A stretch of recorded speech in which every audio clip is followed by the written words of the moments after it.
하나님 말씀 보겠습니다. 오늘 우리에게 주신 하나님 말씀은 구약 아모스 5장 10절로 15절까지 말씀입니다.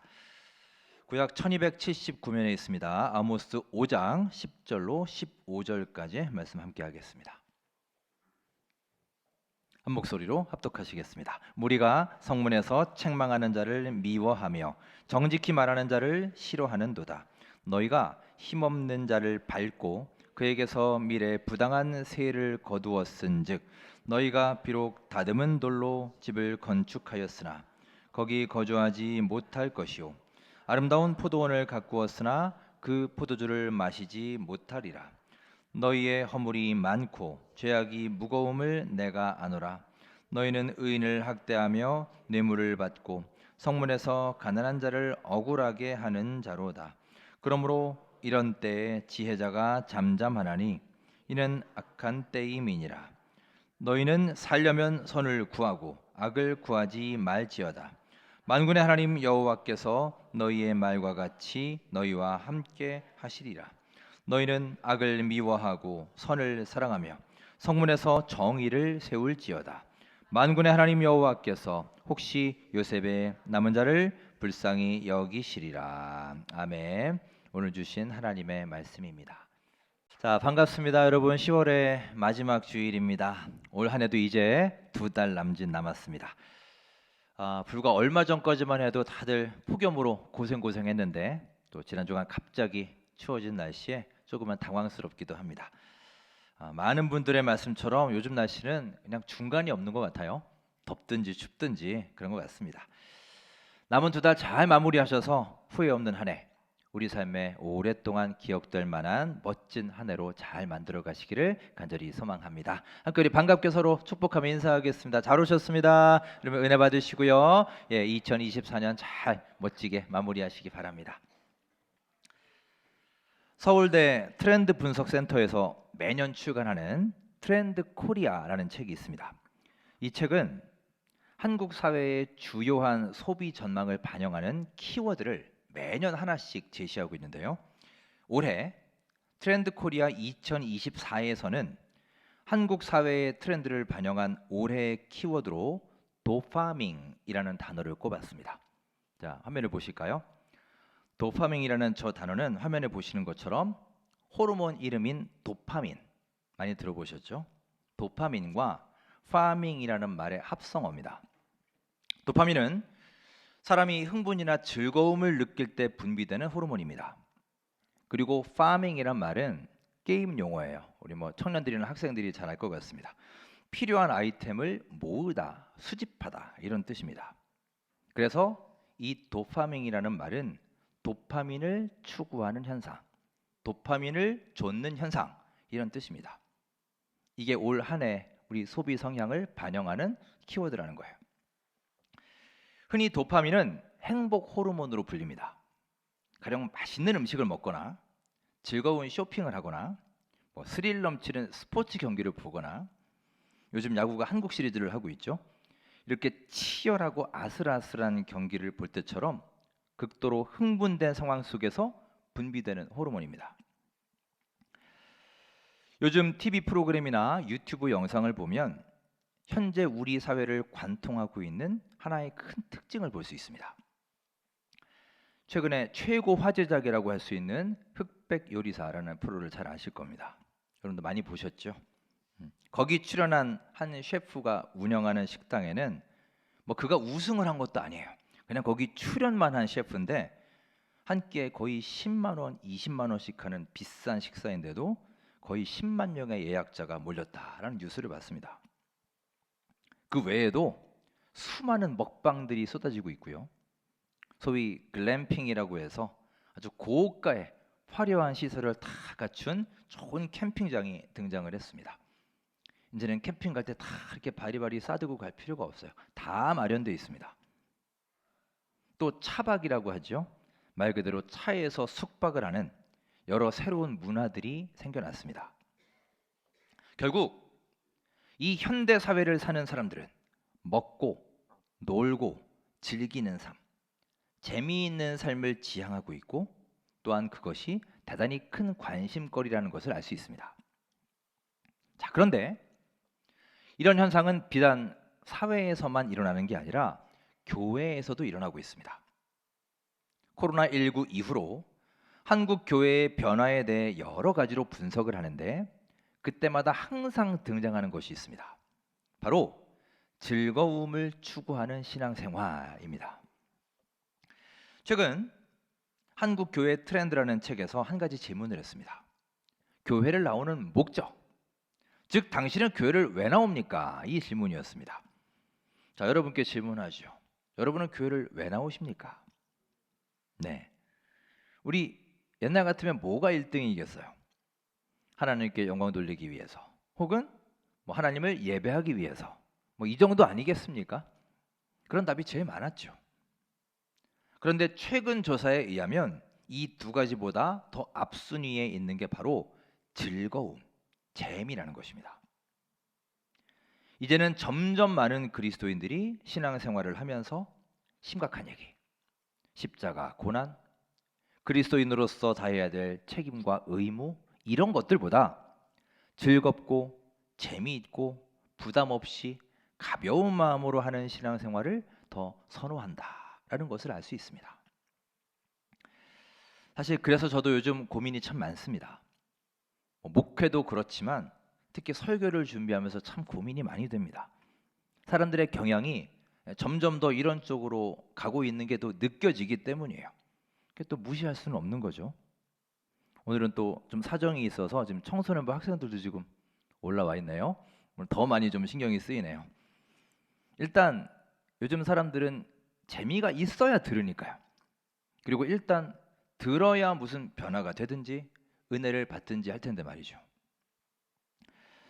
저희 아이들도 제가 얘기를 시작하면 이 얘기를 계속 들어야 할지 말아야 할지가 한 3초 내에 결정됩니다. 그러니까 처음에 딱 듣고 별로 재미없으면 바로 둘 다 딴짓으로 들어갑니다. 그러니 요즘에는 메시지도 가급적 짧게 해야 되고 또 두 가식으로 해야 되고 재미있게 해야 전달이 되는 시대입니다. 자, 저는 물론 재미있는 신앙생활, 즐거운 신앙생활이 문제가 있거나 나쁘다는 게 아닙니다. 신앙생활을 기쁘고 행복하게 해야죠. 우리 그리스도인들이 누릴 수 있는 특권이기도 합니다.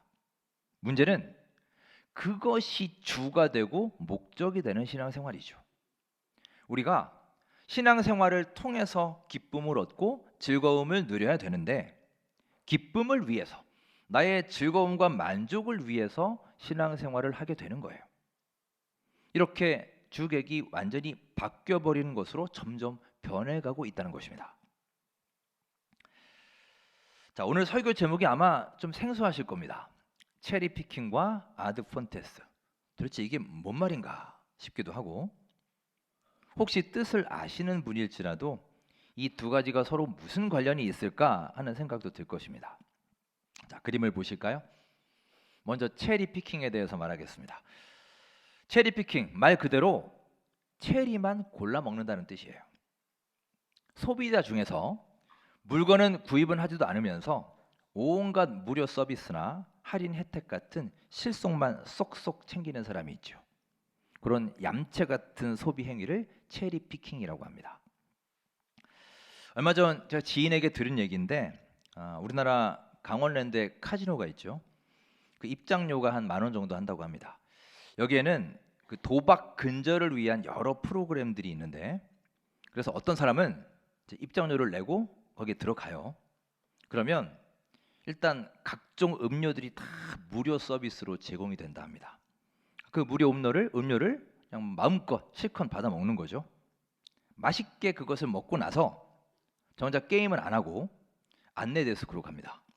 그러면 5회 미만 출입한 사람들에게 또 특별한 기념품을 준다고 해요. 그 기념품을 또 받아요. 그리고는 또 게임을 안 하고 도박 중독 센터라는 곳을 갑니다. 여기에 가서 출입 금지 서약서에 서약을 하면 이제 집에 갈 수 있는 돈, 귀가비 6만 원과 함께 또 다른 기념품을 준다고 합니다.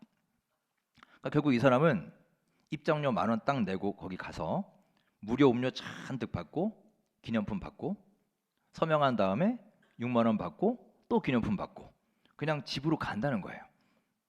이런 사람들이 점점 늘기 시작했다는 겁니다. 이런 행동이 바로 체리 피킹이죠. 원래는 이게 도박 중독에 빠진 사람들을 위한 프로그램이었는데 이렇게 악용하는 사람들 때문에 실제로 필요한 사람들이 피해를 보는 경우가 발생했다는 겁니다. 그런데 여러분, 우리가 신앙생활을 하는 데에도 어느새 이런 체리 피킹의 모습을 발견할 수 있습니다. 후안 오르티즈 목사님의 제자입니까? 라는 유명한 신앙서적이 있습니다. 그 책에 보시면 제5복음서라는 개념을 설명합니다. 이게 뭐냐 하면, 자, 원래 우리 성경의 복음서가 몇 권이죠? 4권이죠. 네, 너무 쉬워서 답을 안 하시나요? 마태, 마가, 누가, 요한 4개의 복음서인데 제5복음서라고 했으니 뭔가 새로운 것을 뜻하는 거겠죠.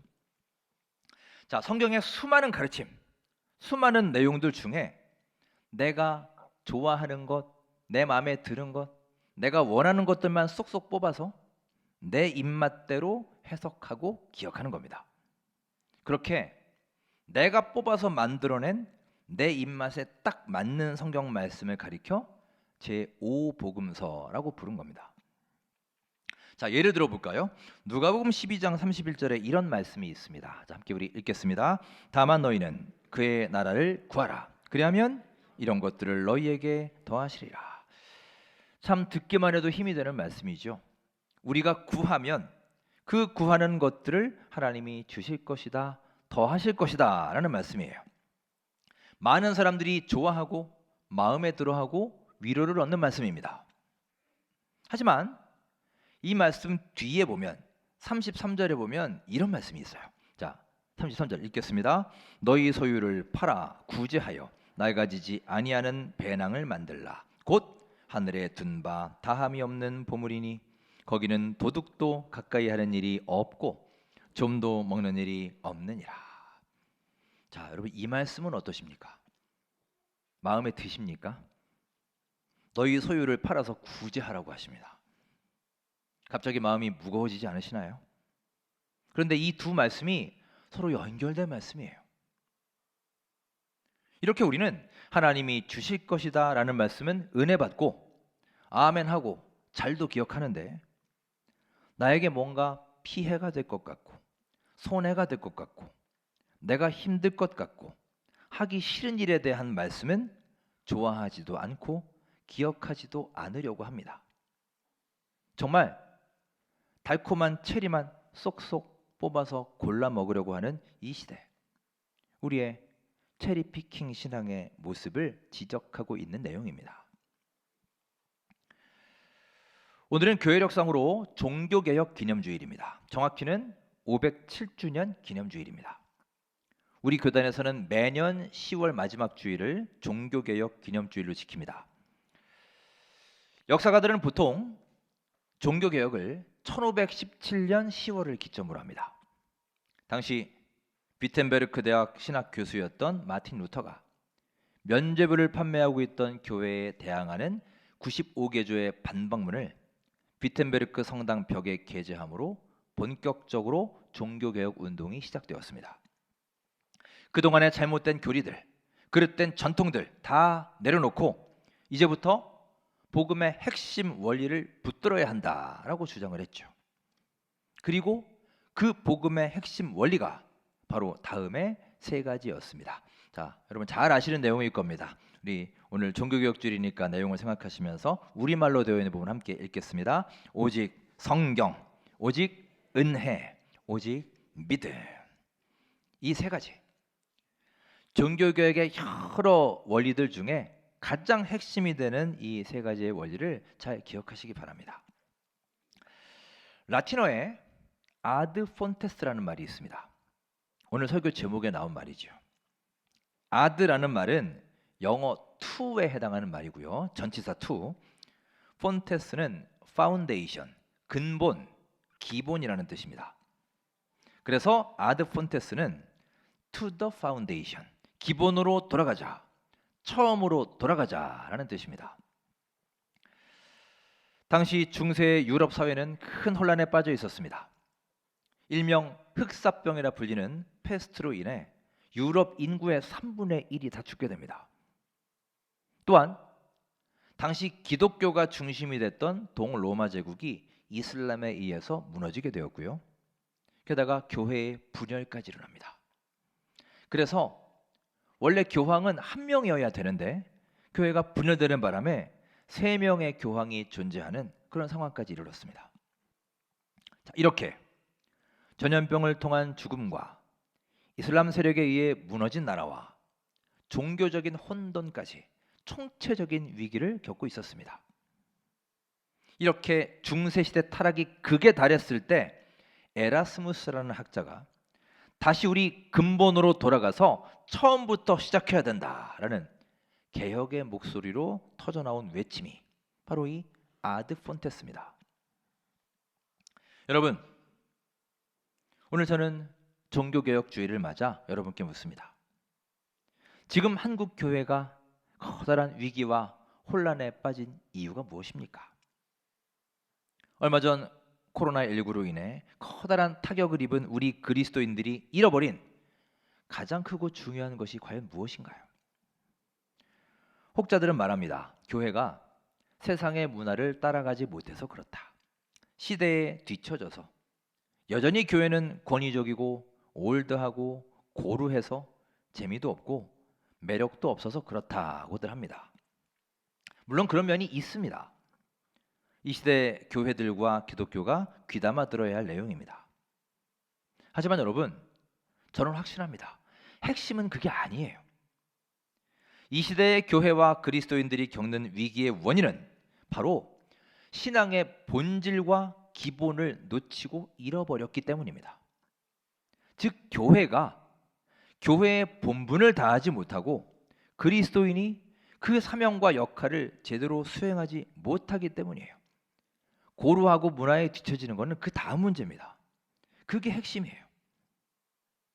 언제부터인가 우리는 하나님 말씀을 멀리하게 되었습니다. 예전처럼 말씀을 많이 읽지도 않고요, 많이 묵상하지도 않고 공부하지도 않고 삶에 적용하지도 않게 되었습니다. 예전에는 아침에 일어나면 큐티하고 기도로 하루를 시작하고 영성 일기도 쓰고 말씀 암송도 하고 서로 권면도 하고 체크도 하고 이런 것들이 생활화가 되었는데 이제는 어느새 이런 것들이 너무나 생소한 것들이 되었어요. 이제는 하려고 하면 어색할 정도입니다. 그래서 어느새 우리 삶의 기준이 말씀이 아니라 세상의 여러 지식들과 정보들로 하나씩 대체되어 가고 있습니다. 또 우리는 기도와도 멀어졌습니다.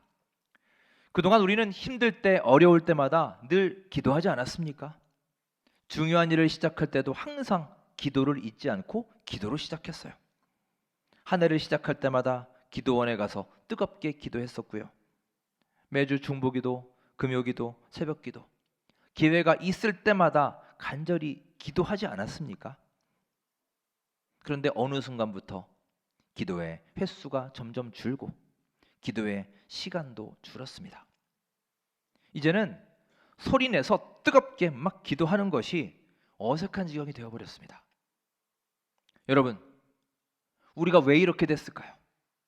언제부터 우리가 이렇게 되었을까요? 찬양도 마찬가지고 봉사도 마찬가지입니다. 우리 신앙생활 전반에 걸쳐서 바로 이 기본이 다 무너져 버렸습니다. 여러분, 종교개혁주의를 맞아 저는 우리의 신앙생활도 이제 다시 한번 근본적인 개혁과 변화가 일어나야 할 때인 줄 믿습니다. 즐거움, 재미를 추구하는 것도 물론 좋지만 신앙의 근본이 견고하게 갖춰진 상태에서 그것들을 추구해야지 근본이 휘청휘청거리고 있는데 지금도 여전히 즐겁고 재미있고 부담 없는 신앙생활만 추구한다면 여러분, 그런 신앙이 어떻게 제대로 성장할 수 있을까요? 어떻게 열매를 맺겠습니까? 그게 바로 이 시대의 체리 피킹 신앙생활인 것입니다. 자, 그 다음 그림을 보실까요? 이 그림은 모소 대나무입니다. 중국 극동 지방에서만 자라는 희귀종이라고 합니다. 이 모소대나무는 농부들이 매일매일 지극정성을 들여도 4년간 겨우 한 3cm 정도밖에 자라지 않는다고 해요. 하지만 이 대나무는 5년째 되는 해부터는 하루에 막 30cm씩 자라서요. 6주 만에 15m까지 자라고 곧 주변이 빽빽하고 울창한 대나무 숲을 이루게 된다는 것입니다. 이 모소 대나무의 성장 비밀이 무엇이냐?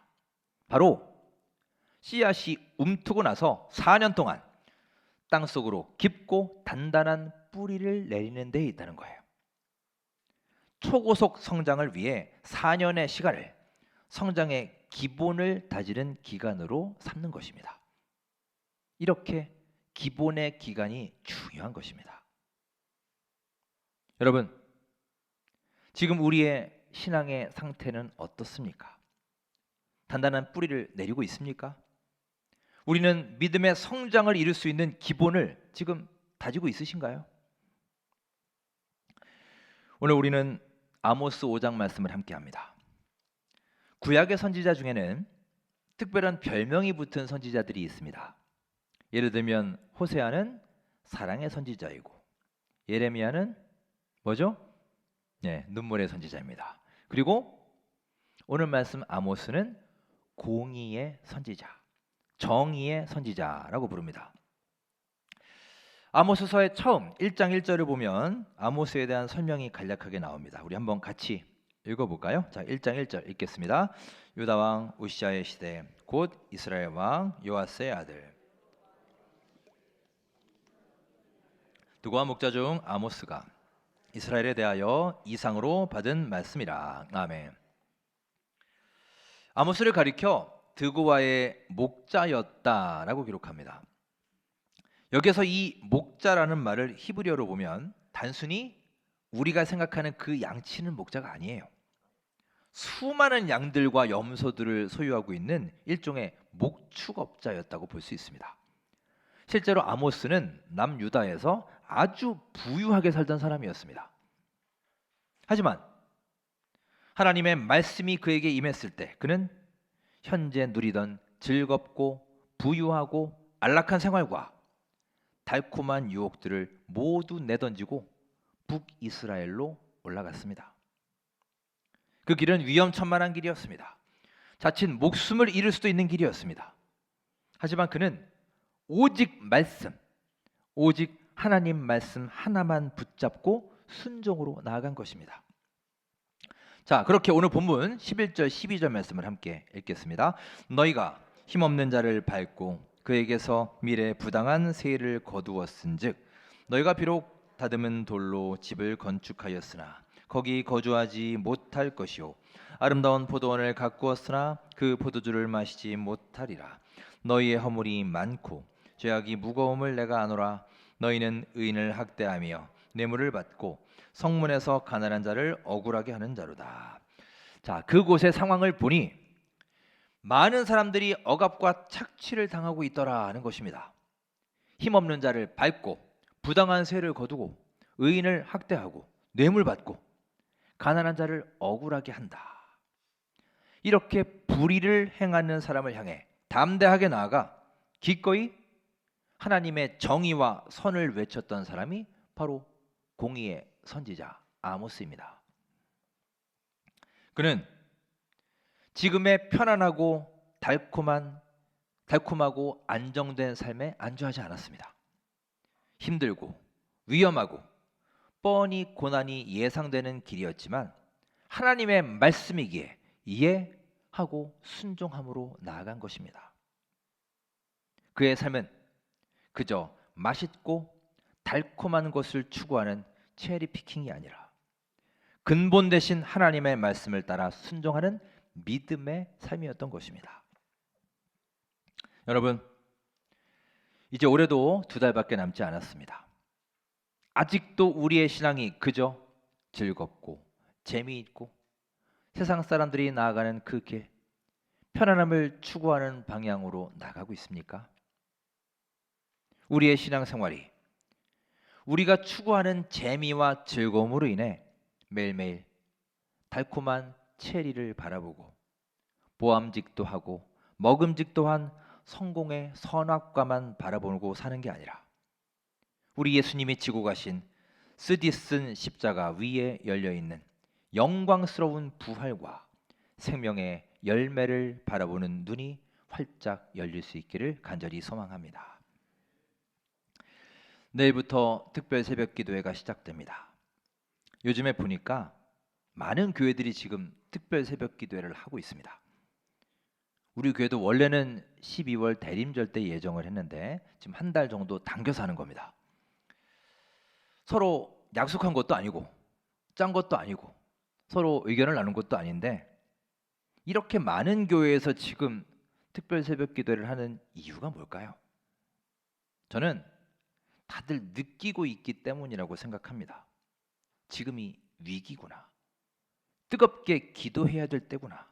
정말로 지금 기도가 필요할 때이구나. 중요한 때이구나. 느끼기 때문이에요. 사랑하는 여러분, 이번 특별 새벽 기도회를 통해서 잃어버린 기도의 그 열정을 다시 회복하시고 우리 하나님과 그동안 멀어졌던 거리를 다시 가깝게 좁혀가며 우리 삶의 여러 문제와 아픔, 근심, 걱정, 무거운 짐을 주님 앞으로 갖고 나와 쏟아놓는 가운데 능력의 주님 안에서 응답받는 귀한 체험이 있기를 간절히 소망합니다. 이 수학의 계절 가을에 이제 우리 모두가 신앙의 변화와 개혁을 이루어야 되지 않겠습니까? 무엇보다 달콤하고 즐거움을 추구하는 체리피킹의 신앙으로부터 다시 처음으로 돌아가 잃어버린 우리 신앙생활의 근본을 찾고 하나하나 회복을 이루어가는 아드 폰테스의 삶을 실천하는 우리 모든 원천교회 성도님들과 주님의 아들, 딸 되시기를 주의 이름으로 축원합니다.